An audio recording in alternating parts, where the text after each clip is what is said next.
Hello students, today we are going to start chapter 1 is financial statements. Financial statements यानी वो final records जो हम accounting के and की जर्नी के लिए बनाते हैं, जिससे हम जर्नल, लेजर और ट्रायल बैलेंस के सहारे से जिन अकाउंट्स को हम बनाते हैं। आप लोग प्लीज स्क्रीन पर ध्यान दीजिए। जो फाइनेंशियल स्टेटमेंट्स बनाए जाते हैं वो तीन प्रमुख स्रोत यानी तीन इंपॉर्टेंट सोर्सेस से बनाए जाते हैं। सबसे पहला जर्नल, और जर्नल से हम लेजर्स बनाते हैं। जो इंडिविजुअल यूनिक अकाउंट्स बनाए जाते हैं उनको लेजर्स कहते हैं। उसके बाद through ledgers we make trial balance. Trial balance एक हिट एंड ट्रायल मेथड होता है अकाउंटिंग के अंदर। एक स्टेटमेंट होता है, it is not an account, जो हमको ये बताता है कि हमारे डेबिट और क्रेडिट बैलेंसेस बराबर हैं या नहीं है। ये एक तरीके का चेक स्टेटमेंट भी है, एक तरीके का चेक इंटरनल चेक भी है, जो हमको मदद करता है ये बताने में कि जितने ट्रांजैक्शंस हुए हैं उनकी एक डेबिट साइड है या एक क्रेडिट साइड है at least. So this is what is the journey of starting from the primary books of accounts, journal, ledger to trial balance. With the help of trial balance and ledgers, we will now make the financial statements. और वो financial statements अब हम discuss करने वाले हैं। Financial statements हम दो parts में डिस्कस करेंगे। पहले हम basic fundamentals of financial statements discuss करेंगे, in which we will discuss the trading account, manufacturing account and profit and loss account. और इसकी एक थर्ड जो कैटेगरी है फाइनेंशियल स्टेटमेंट्स की वो है बैलेंस शीट। ये चीजें हम एक साथ डिस्कस करेंगे। और इसका दूसरा पोर्शन है with adjustments. Financial statements without adjustments अभी हम डिस्कस करेंगे, जो हम बेसिक फंडामेंटल्स डिस्कस करेंगे। दो अकाउंट्स, ट्रेडिंग अकाउंट और manufacturing account and profit and loss account. उसके बाद हम बैलेंस शीट डिस्कस करेंगे। Now let us quickly get into the basic fundamentals of financial statements.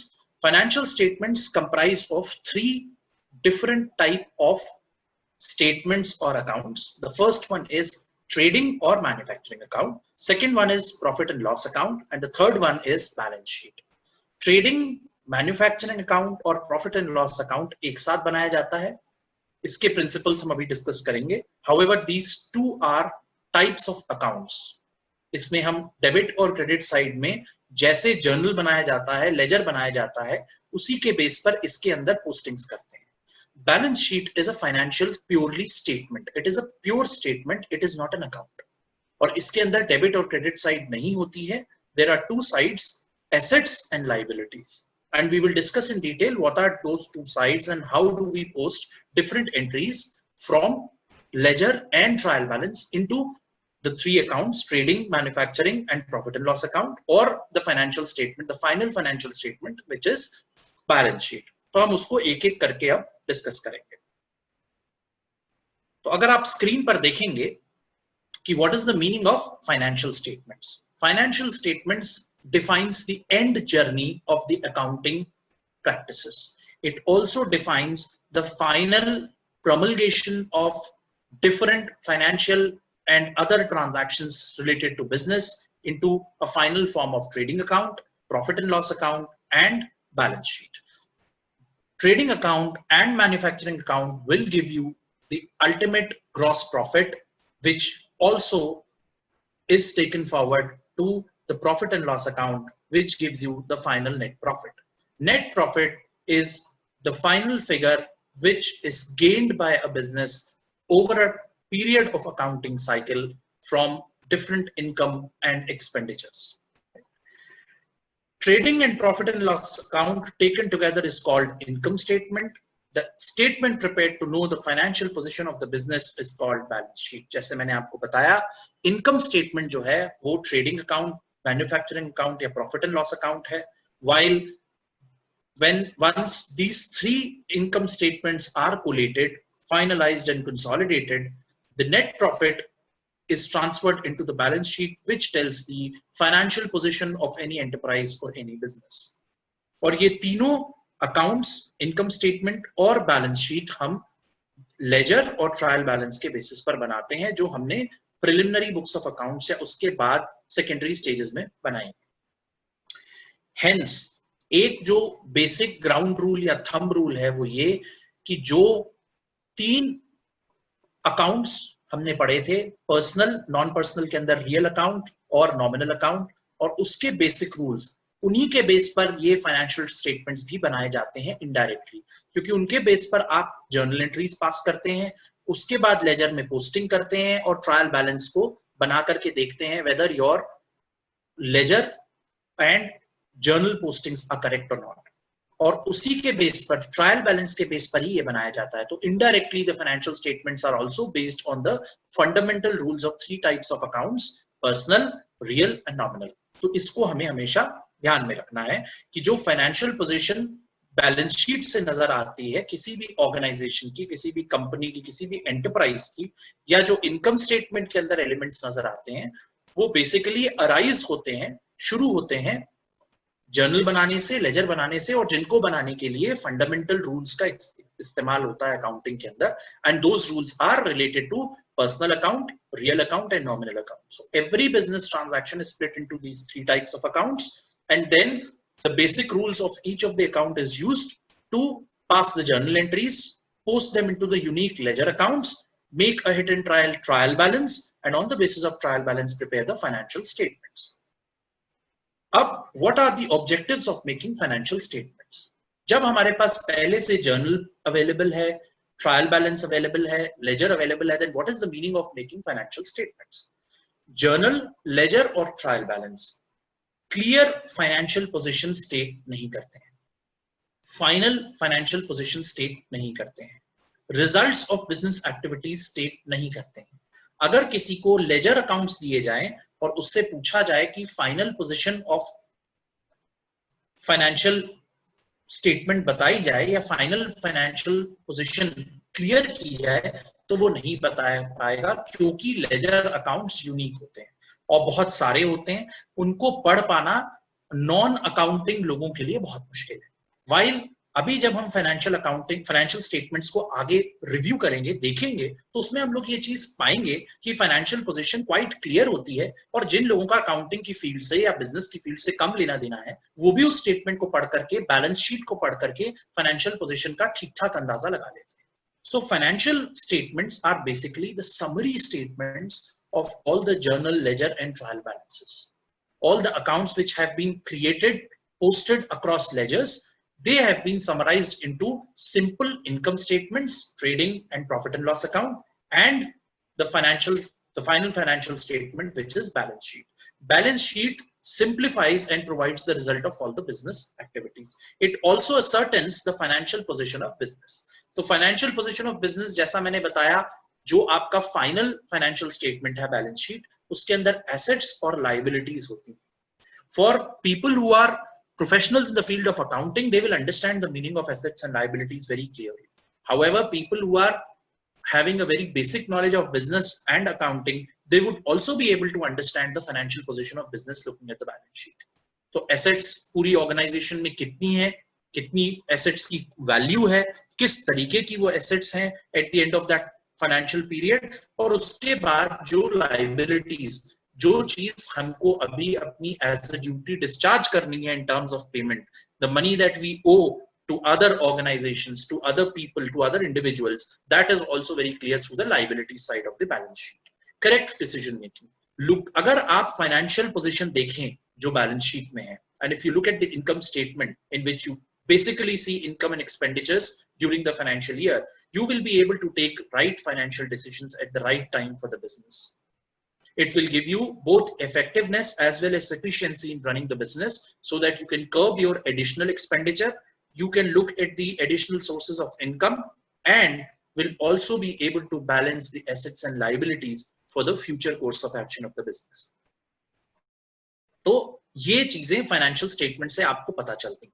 Judging the performance of the management, किसी भी organisation में execution से पहले मैनेजमेंट आता है। ऑर्गेनाइजेशन बोर्ड होता है, जो भी ऑर्गेनाइजेशन के लीडर्स होते हैं, वो ऑर्गेनाइजेशन में मैनेजमेंट से एक्सपेक्ट करते हैं कि जो ऑर्गेनाइजेशन का विजन होना चाहिए उसको वो इंप्लीमेंट करें।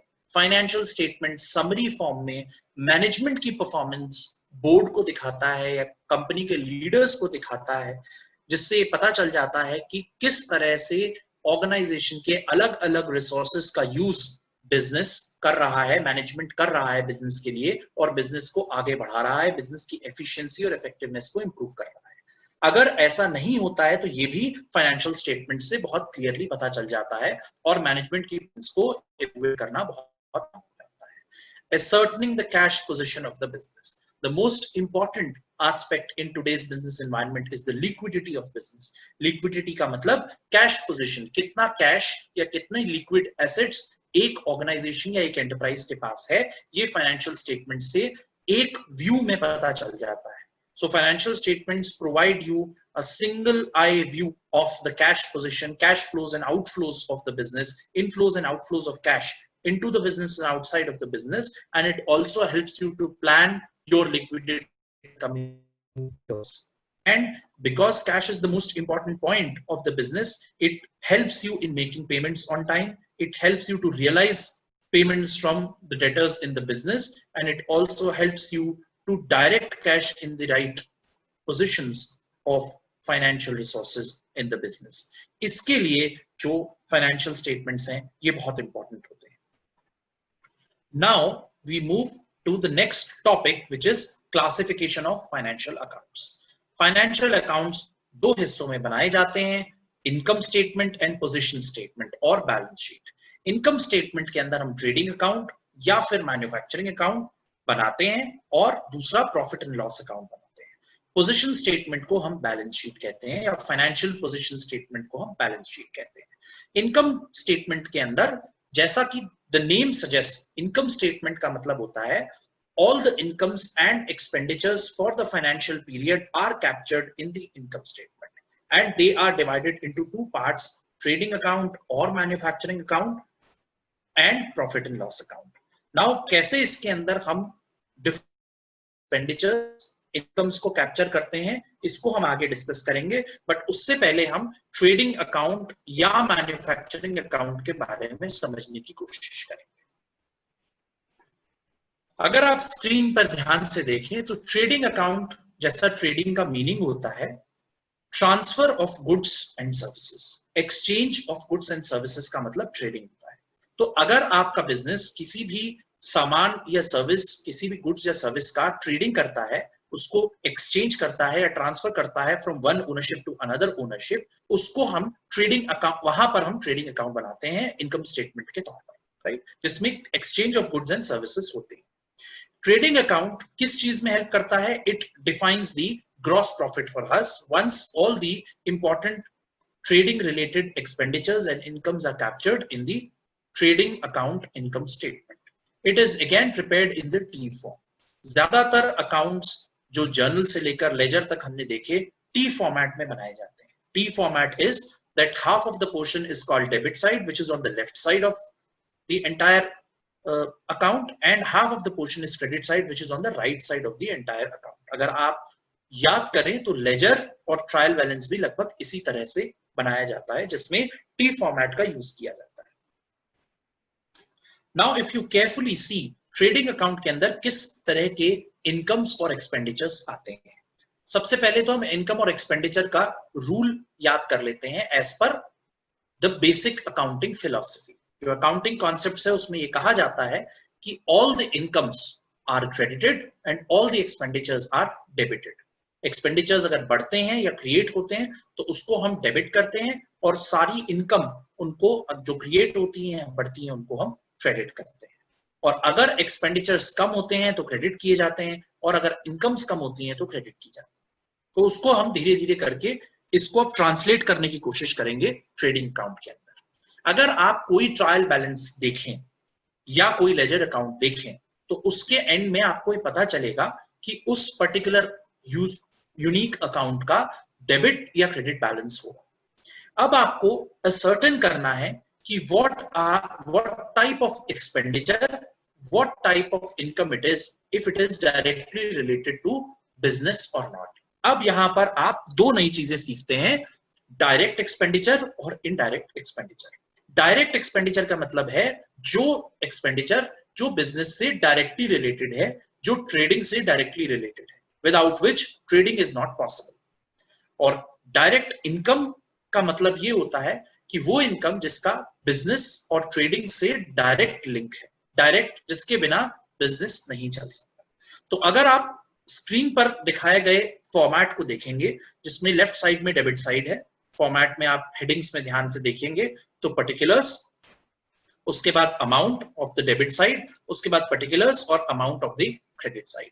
ये एक नॉर्मल स्टेटमेंट है। स्टेटमेंट से ऊपर आप सबसे पहले हेडिंग लिखेंगे, जिसमें आप लिखेंगे Messrs XYZ in company trading account for the year ending, और उसके बाद 31 मार्च या 31 दिसंबर विद द ईयर आप मेंशन कर सकते हैं। तो इस हेडिंग से ये क्लैरिफाई होता है कि ये ट्रेडिंग अकाउंट इनकम स्टेटमेंट है for this company and this is for the period ending on this particular date. अगर आप 31 दिसंबर 2019 डालते हैं तो ये समझ में आता है कि ये 1 जनवरी से 31 दिसंबर 2019 तक का स्टेटमेंट है। अगर आप 31 मार्च 2020 डालते हैं तो उससे ये मीनिंग निकलता है कि ये 1 अप्रैल 2019 से 31 मार्च 2020 तक का स्टेटमेंट है। Now, if you look at all the heads, they are classified as per the direct income and direct expenditure. All the direct incomes are on the right hand side, which is on the credit side of the trading account, and all the expenditures, direct expenditures, are on the left hand side, which is the debit side of the trading account. Now, opening stock. This is one very important element to start the trading account. Trading account शुरू करने से पहले हमें पता होता है कि साल के शुरू में हमारे पास कितना ओपनिंग स्टॉक था हमारे उस सामान का जो हम ट्रेडिंग के लिए इस्तेमाल करते हैं, जो हम ट्रांसफर करते हैं, एक्सचेंज करते हैं, जिससे बिजनेस चलता है। उसका ओपनिंग स्टॉक 1 अप्रैल को कितना था, अगर आप 31 मार्च को ये स्टेटमेंट बना रहे हैं तो उस ओपनिंग स्टॉक को आप यहां पर मेंशन करेंगे। अब धीरे धीरे करके मैं आपको कोशिश करूंगा कि बोर्ड पे इस चीज को ज्यादा क्लियरली एक्सप्लेन कर सकूं, तो आप लोग प्लीज ध्यान दीजिए बोर्ड पर।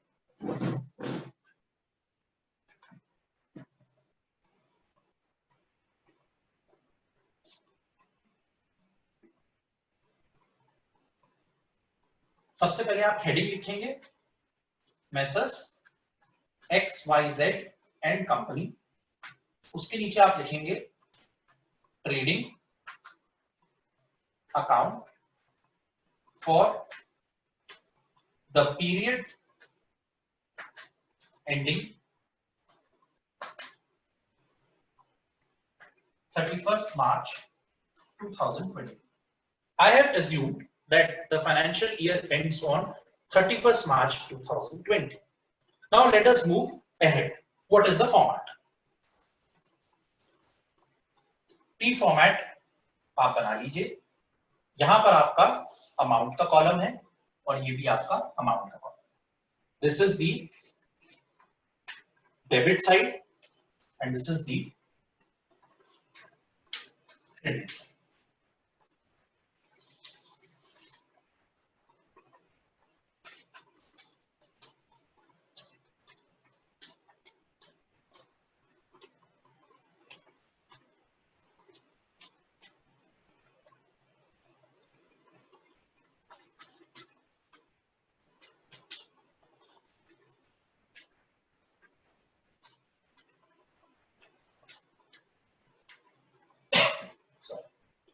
तो ये आपका एक बेसिक फॉर्मेट बन जाता है ट्रेडिंग अकाउंट का।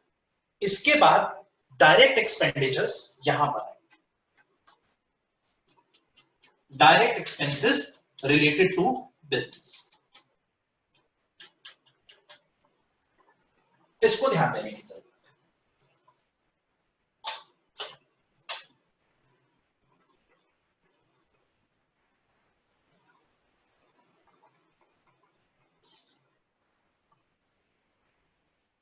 डायरेक्ट एक्सपेंसेस का मतलब आपको सबको क्लियरली पता है कि वो एक्सपेंसेस जिनके बगैर बिजनेस नहीं चल सकता, जिनको एक्सपेंडिचर करे बगैर आप नहीं बढ़ सकते बिजनेस। सबसे पहला ओपनिंग स्टॉक,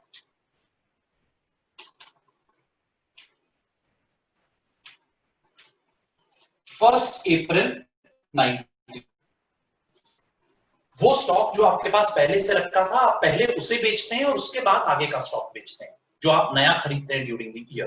तो 1 अप्रैल के बाद जो आप खरीदेंगे वो तो ऑब्वियसली आप बेचेंगे, बट उससे पहले जो आपके पास ओपनिंग स्टॉक रखा है आप पहले उसको बेचने का काम करते हैं, तो ये ओपनिंग स्टॉक सबसे पहले आता है। उसके बाद purchases during the year,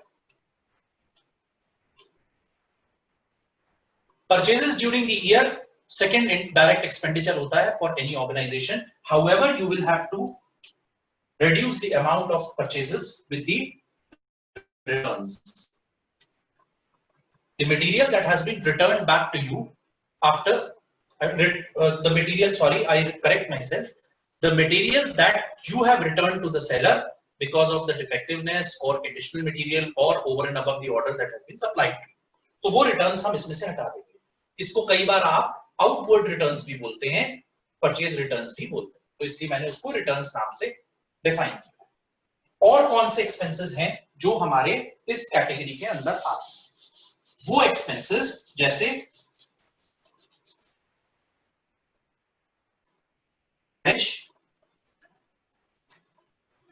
inwards.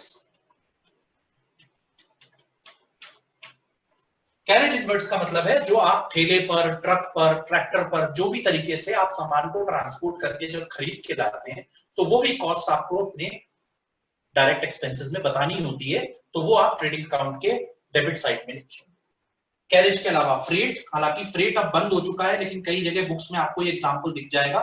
Freight अब बंद हो चुका है, लेकिन फ्रेट किसी भी माल की ढुलाई को लेकर के सरकार की तरफ से लगाया जाता था आज से कई साल पहले, but this is also mentioned. इसके अलावा anything that has to do directly with the trading, for example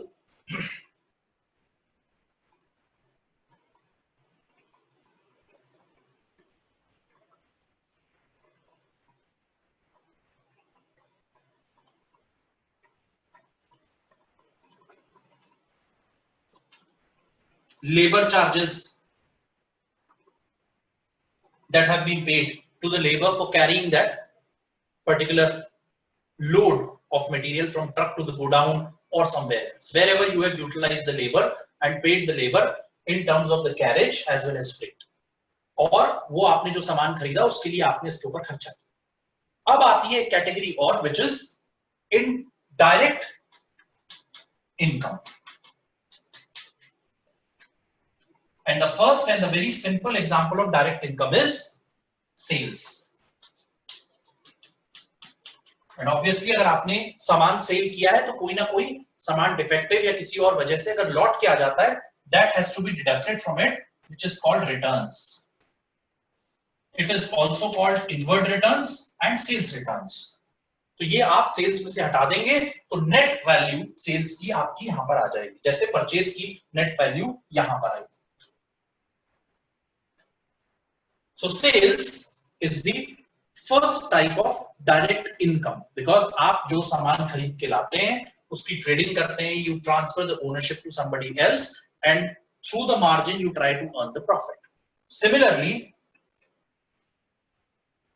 what else can be here? At the end of the year you will have closing stock.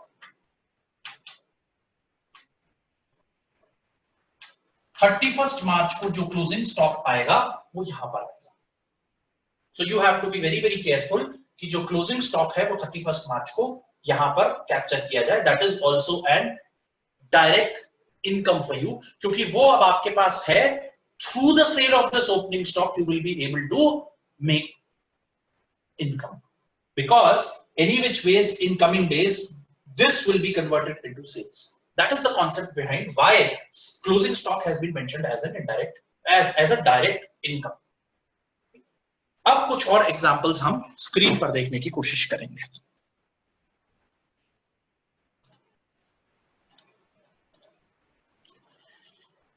तो अगर आप यहां पर देखें तो purchases के अंदर यहां पर दो और चीजें स्पेसिफाई की गई हैं, credit purchases and cash purchases. ये आप कर सकते हैं, नहीं भी कर सकते हैं, क्योंकि जब आप लेजर अकाउंट्स बनाते हैं तो उसके अंदर कैश और क्रेडिट दोनों परचेजेस कैप्चर हो जाती हैं और उसकी जो बैलेंसिंग होती है वो टोटल बैलेंसिंग होती है क्रेडिट और कैश परचेजेस को मिलाकर. तो इसलिए आपको यहाँ पर क्रेडिट और कैश परचेजेस अलग अलग दिखाने की जरूरत नहीं होती. ट्रायल बैलेंस आप on the basis of ledger बनाते हैं, उसके बेस पर आप इसको बनाते हैं, तो यहाँ पर आपको स्प्लिट करने की जरूरत नहीं होगी. परचेजेस में से परचेज रिटर्न्स को आप डिडक्ट कर देते हैं इस तरह से लिख करके और नेट परचेजेस का फाइनल अमाउंट यहां आ जाता. और कौन कौन से डायरेक्ट एक्सपेंसेस हैं? वेजेस, लेबर चार्जेस, राइट, ये मैंने आपको समझाया. फ्रेट, ऑफरेट इनवर्ट, कैरेज और कैरेज इनवर्ट, ये चीजें जो हैं यहां पर आ जाएंगी। अगर आप डायरेक्ट इनकम साइड में देखेंगे which is on the credit side, sales, और उसमें से लेस सेल्स रिटर्न्स और से रिटर्न इनवर्ड्स, तो आपको फाइनल नेट सेल्स की वैल्यू यहां पर मिल जाती है। Then you also talk about the closing stock. अब आप बैलेंसिंग करते हैं और you try to find out whether there is a gross loss or a gross profit after making the first income statement trading account. Now, for the rule, if your income is more than your expenditure, that is a profit position. If your expenses are more than your income, then it is a loss position. तो आप दोनों side का total rough में करके देखिए। अगर credit side is heavier than debit side, तो आप क्रेडिट साइड का टोटल पहले यहां लिखिए, उसके बाद उसको यहां पर कॉपी करिए इस साइड, और जो ग्रॉस प्रॉफिट आएगा उसको इस तरह से to gross profit transfer to profit and loss account, और यहां पर आप लिख सकते हैं वो अमाउंट। अगर इसके negative, on the reverse of it, if your expenses are more than your income, which is the debit side, then you first write the debit side total here, copy it on the credit side, and write by gross loss transferred to profit and loss account, and mention the gross loss figure over here. Clear? Okay. Now, what is a manufacturing account? Now, please consider a situation that you are not only a trader, you just not only, transfer and exchange of, you are not only involved in transfer and exchange of goods and services, you are also engaged in the manufacturing of goods and services. For example, goods or services. तो अगर आप किसी चीज की manufacturing भी करते हैं तो आपको ध्यान देना होगा कि आप मैन्युफैक्चरिंग एंड ट्रेडिंग अकाउंट बनाएंगे, तो कुछ मैन्युफैक्चरिंग के एलिमेंट्स भी ट्रेडिंग अकाउंट के अंदर ऐड हो जाएंगे। All the direct expenses related to manufacturing will be debited, and all the direct incomes related to manufacturing will be credited. तो आप मैन्युफैक्चरिंग में भी आपके पास ओपनिंग स्टॉक होता है of the raw material, you purchase raw materials, right? So you deduct purchase returns and you finally put the net purchases value. You have direct expenses for manufacturing, for example, wages. You pay wages and labor charges to the labor who are there in the factory.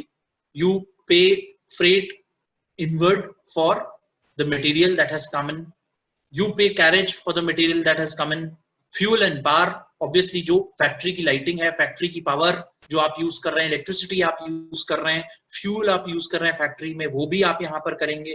Factory rent, only factory rent is a direct expenditure, office rent is not a direct expenditure. इस बात को हम लोगों को ध्यान देने की जरूरत है। Only factory rent is direct expenditure. तो कोई भी डायरेक्ट एक्सपेंडिचर मैन्युफैक्चरिंग पे जो हो रहा है वो डेबिट साइड में आएगा और इनकम्स जो है वो क्रेडिट साइड में आएगा। ग्रॉस प्रॉफिट या ग्रॉस लॉस निकालने का फॉर्मूला स्टैंडर्ड है, फंडामेंटल है, that we will continue to follow. I hope इतना आप लोगों को आज समझ में आया होगा। इस तरीके से हम ट्रेडिंग अकाउंट बनाते हैं, ट्रेडिंग और मैन्युफैक्चरिंग अकाउंट बनाते हैं। उसका फॉर्मेट जो आज हम लोगों ने पढ़ा है वो basically what is financial statement, what are the objectives of financial statement, why do you need financial statements even after making journal, ledger and trial balance। तो वो differentiation मैंने आपको बता दिया that why do you need financial statement, because financial statement summarizes all the ledger and trial balances, all the unique ledger accounts that have been created during the accounting process, at the beginning of the accounting process, they have been summarized into a simple statement। दूसरा, दो हिस्सों में बनाया जाता है financial statement. पहला income statement जिसके अंदर trading and profit and loss account आप बनाएंगे इंक्लूडिंग मैन्युफैक्चरिंग अकाउंट, और दूसरा financial position statement which is balance sheet. Trading account और प्रॉफिट एंड लॉस अकाउंट आप एक साथ बनाते हैं जिससे आपको ग्रॉस प्रॉफिट मिलता है ट्रेडिंग अकाउंट से और नेट प्रॉफिट मिलता है प्रॉफिट एंड लॉस अकाउंट से। जो फाइनेंशियल स्टेटमेंट है बैलेंस शीट, उसमें डेबिट और क्रेडिट साइड्स नहीं होती हैं, एसेट्स एंड लायबिलिटी साइड होती है। तो और ट्रेडिंग अकाउंट आप टी साइज का ट्रेडिंग अकाउंट बनाते हैं, टी साइड फॉर्मेट बनाते हैं, उस फॉर्मेट के लेफ्ट साइड में डेबिट होता है, राइट साइड में क्रेडिट होता है। फॉर्मेटिंग लगभग लेजर अकाउंट्स जैसी ही होती है और वो आप लोगों ने आज स्क्रीन पर भी देखी और ब्लैक बोर्ड पर भी समझने की कोशिश की। आई थिंक ये आज आपके लिए इतना हम कंप्लीट कर देते हैं चैप्टर 1 में से। कल हम लोग जो है प्रॉफिट एंड लॉस अकाउंट पढ़ेंगे। Thank you.